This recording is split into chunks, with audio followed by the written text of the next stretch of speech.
शहर के मशहूर व्यापारी अमान साहब हर दिन सुबह टहलने निकलते थे। रास्ते में उनकी मुलाकात एक वृद्ध भिखारी से होती थी। वह वृद्ध सड़क के किनारे बैठा रहता था।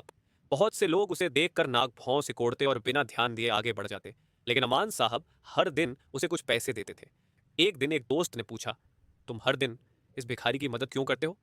अमान साहब मुस्कुराए और बोले, मुझे नहीं पता क्यों, लेकिन लगता है कि मुझे इसके लिए कुछ करना चाहिए।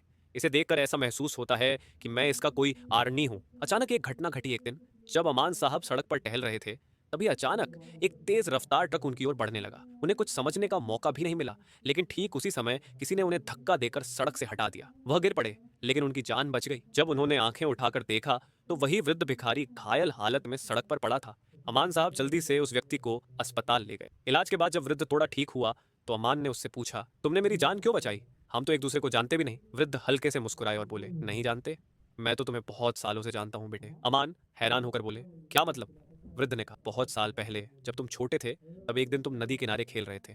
अचानक तुम पानी में गिर गए थे। तुम्हारे माता पिता चिल्ला रहे थे, लेकिन तुम्हें बचाने कोई नहीं आया। तब मैंने, एक साधारण मछुआरे ने, पानी में कूदकर तुम्हें बचाया था। तुम्हारे माता पिता बहुत आभारी थे, लेकिन मैंने कोई इनाम नहीं लिया। मैं चाहता था कि तुम अपने जीवन में सफल बनो। आज इतने सालों बाद तुमने मुझे पहचाना नहीं, लेकिन तुम्हारा दिल मुझे नहीं भूला। तभी तो तुम हर दिन मेरी मदद करते थे। अमान की आंखों में आंसू आ गए। उन्होंने वृद्ध का हाथ पकड़कर कहा, आपने सिर्फ मेरी जान नहीं बचाई, आपने मुझे यह भी सिखाया कि अच्छे कर्मों का फल एक दिन न एक दिन जरूर मिलता है।